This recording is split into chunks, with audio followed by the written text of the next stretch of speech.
Beberapa hari kemudian, Ervan menatap foto yang dikirim seseorang beberapa hari yang lalu. Sahra bilang dia calon istri kamu. Dia sepertinya sedang sakit parah karena dokter yang memeriksanya adalah temanku. Karena aku sedang baik hati dan sebentar lagi menjadi adik ipar kamu, maka aku membantu kamu mencari tahu perempuan itu sedang sakit apa, dan foto itu adalah hasil pemeriksaannya. Begitulah pesan masuk beberapa hari yang lalu, yang tidak lain adalah dari Gaskra. Ervan pura-pura saja tidak tahu tentang penyakit cela, karena dia tahu betapa sakitnya perempuan itu setelah mengetahui penyakitnya. Sore itu juga Ervan menelponnya karena memastikan keadaannya. Ervan tahu kalau sore ketika di apartemen, Cela waktu itu habis menangis karena matanya masih terlihat sembab walaupun dia sudah membasuh mukanya. "Aku akan memberikan kejutan untuk kamu," ucap Ervan tersenyum kecil. Ervan memasukkan pakaian ke dalam koper, dan dia mendapatkan jadwal penerbangan sore ini. Setelah menempuh perjalanan 2 jam 25 menit, akhirnya Ervan tiba di negara tujuan. Ervan tidak bodoh, dia sudah memaksa Lenzi untuk memberitahu dia di rumah sakit mana Cela berobat. "Kalau kamu tidak mau memberitahu di rumah sakit mana Cela berobat, maka aku tidak akan merestui hubungan kalian.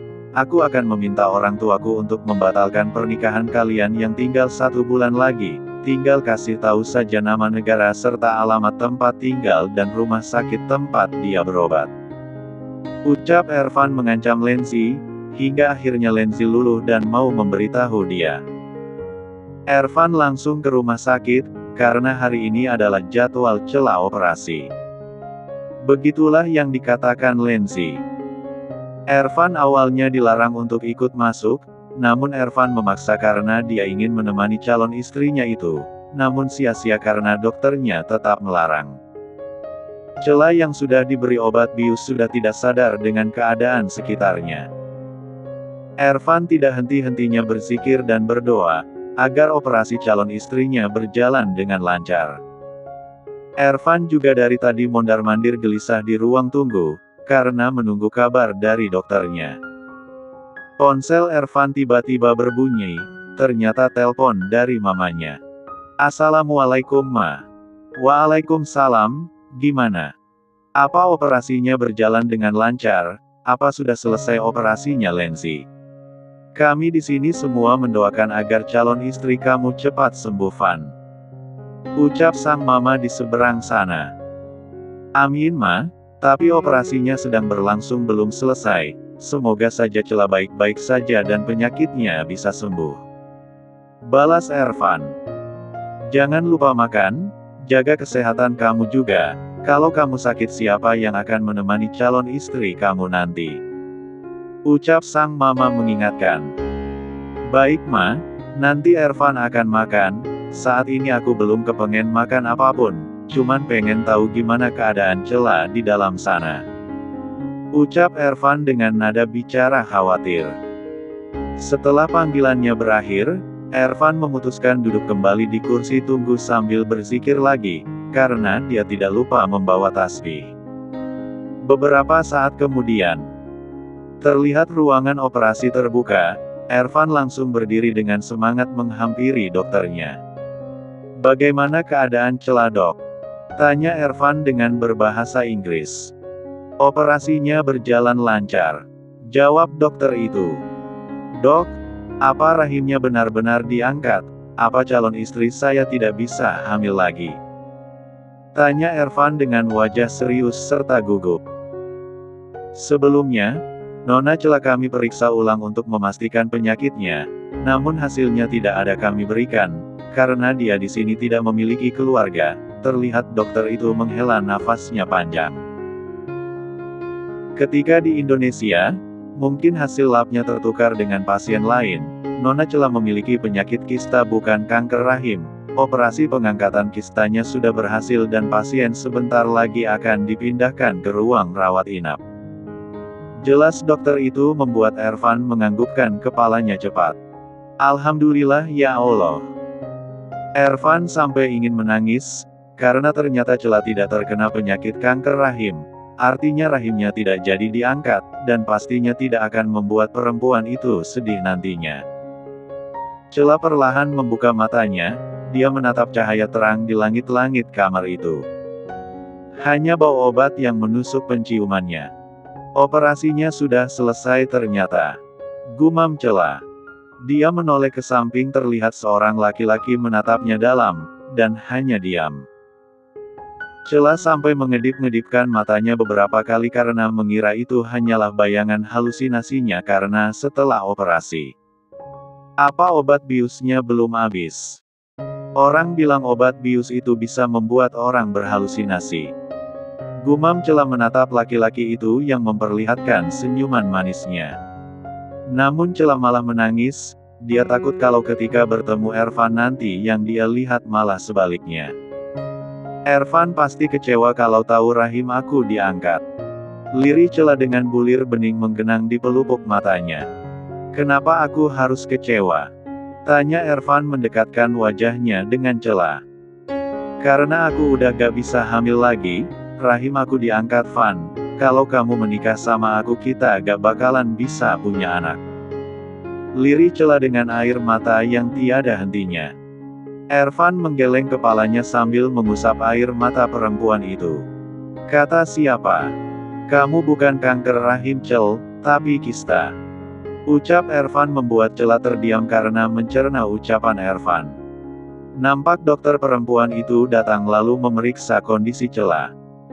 Kondisi Cela sudah lumayan membaik, mungkin seminggu dia di rumah sakit itu untuk masa pemulihan pasca operasi. Ervan, kamu ngomong apa? Apa ini kenyataan? Lirih Cela. Iya, ini adalah kenyataan bukan halusinasi. Tante dan om kamu sedang perjalanan kemari bersama dengan Lensi, sedangkan Zain tidak bisa ikut karena istrinya masih hamil dan dilarang untuk perjalanan jauh. Cepat sembuh ya biar kita bisa melanjutkan pernikahan kita. Ucap Ervan mengelus pucuk kepala Cela. Cela menangis terharu, karena ternyata dia tidak mengidap penyakit kanker rahim. Dia bersyukur juga karena operasinya berjalan lancar. Jadi ini nyata bukan halusinasi.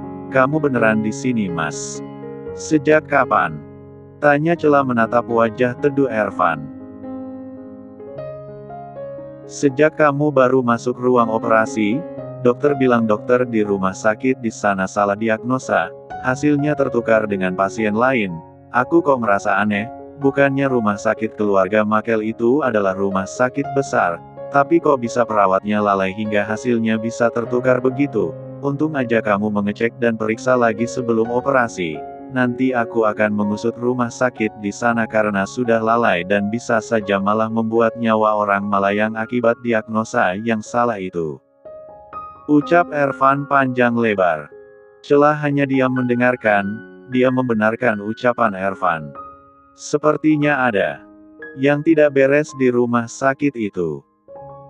Tiba-tiba Cela kepikiran karena bisa saja ditukar orang, misalnya musuh dia dalam urusan bisnis dan orang itu bekerja sama dengan orang dalam di rumah sakit itu. Kamu tahu dari siapa kalau aku sakit mas? Gaskra, karena dia melihat kamu di sana, dan yang memeriksa kamu adalah temannya. Jawab Ervan. Di tempat lain, Jay menceritakan semuanya kepada sang istri tentang kejadian di sekolah Ale itu. Dia ada dendam apa sama Ale mas? Kok gitu cuman gara-gara Ale banyak teman aneh banget? Ucap Anissa. Jay bingung apa dia harus menceritakan kalau perempuan itu adalah perempuan yang pernah dia kejar ketika masih SMA dulu. Kalau aku cerita sesuatu, kamu janji gak boleh marah ataupun cemburu. Karena itu sudah zaman dulu, ucap Jay menatap istrinya. Iya, janji gak cemburu. Walini itu adalah perempuan yang sempat aku kejar ketika aku SMA, tapi dulu aku kurang lebih seperti Dakan, yaitu culun, dan pastinya mana mungkin ada mau sama laki-laki culun yang memakai kacamata dan rambut dibelah dua.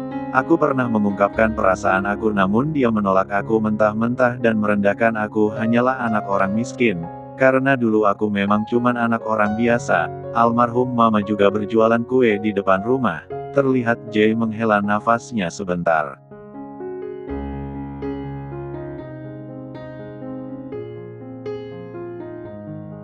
Kemarin dia tahu siapa aku, karena suaminya adalah karyawan di perusahaan cabang. Dia tiba-tiba tanpa malu duduk di kursi depan aku. Waktu itu aku makan siang bersama Gavin. Dia mengatakan kalau dia mencintai aku, namun aku tidak menghiraukan ucapannya karena aku tidak peduli. Namun waktu itu dia pernah mengancam akan mencelakai kedua anak kita. Namun aku kira itu hanya ancaman biasa, makanya aku tidak peduli. Hingga keempat bodyguard yang menjaga kedua anak kita mengatakan kalau Alea dan Alvin hampir ditabrak, tapi untungnya mereka selalu siap siaga di dekat Ale dan Alvin. Coba bayangkan kalau misalnya kamu yang mengantar Ale dan Alvin dan mereka belum ada bodyguard pribadi, bisa saja kamu malah menolong mereka berdua dan malah berujung kamu yang terluka. Aku gak bisa membayangkan itu.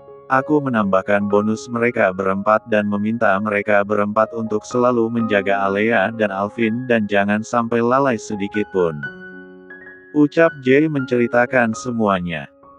Mereka berempat harus dinaikkan gajinya, Mas. Mereka sudah melindungi Alea dan Alvin dengan begitu baik. Aku jadi takut keluar rumah. Lirih Anissa, karena takut dia juga menjadi sasaran orang-orang jahat. Tenang aja, kamu boleh keluar tapi harus ditemanin sama bodyguard atau sama aku. Ucap Jay sambil memeluk istrinya. Mommy, Daddy, kenapa pacaran terus? Pelukan terus. Ale kan, juga mau dipeluk. Teriak bocah itu yang tiba-tiba menyembulkan kepalanya di balik pintu. Anissa melepaskan pelukan suaminya, dia malah malu karena ketahuan Ale begitu. Ale berlari lalu langsung duduk di pangkuan dedinya. Ale tahu dari mana kata pacaran begitu? Tanya Jay menatap putrinya yang terlihat malah cengengesan. Hehe, dari Om 4. Sahut Ale nyengir kuda. Seketika dalam hati Jay langsung mengumpat 4 bodyguard itu. Sepertinya dia harus menarik kata-kata pujian untuk mereka tadi, sekalian tidak jadi menaikkan gaji mereka, karena ajarannya sesat. Dedi jangan marah sama Om 4, karena mereka adalah teman Ale mulai sekarang. Mereka juga mau Ale ajak main masak-masakan tadi. Ujar Ale. Anissa dan Jay sama-sama melongo, tentu saja mereka tidak akan percaya kalau 4 bodyguard itu mau menemani Ale masak-masakan.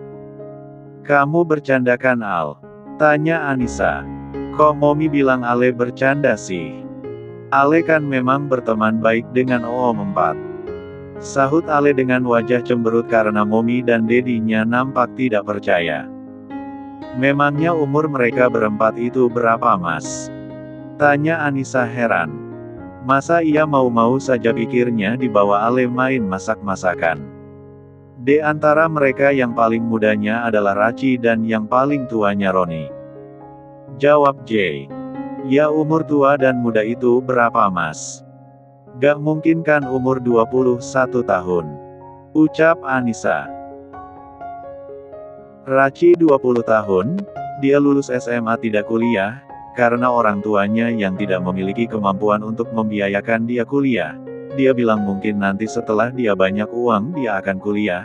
Kalau Daniel 25 tahun, Chico 26 tahun dan Roni paling tua 28 tahun. Tapi tinggi mereka sama semua, walaupun Rachi muda tapi wajahnya kelihatan dewasa. Pastinya kamu mengira kalau dia seumuran dengan Dakan. Iya Mas, aku kira dia umur 25 tahun gitu. Tapi walaupun begitu dia terlihat gagah dan tampan. Puji Anissa membuat mata Jay hampir keluar. Ngapain kamu memuji dia sayang? Mending puji suami kamu ini, yang sangat tampan.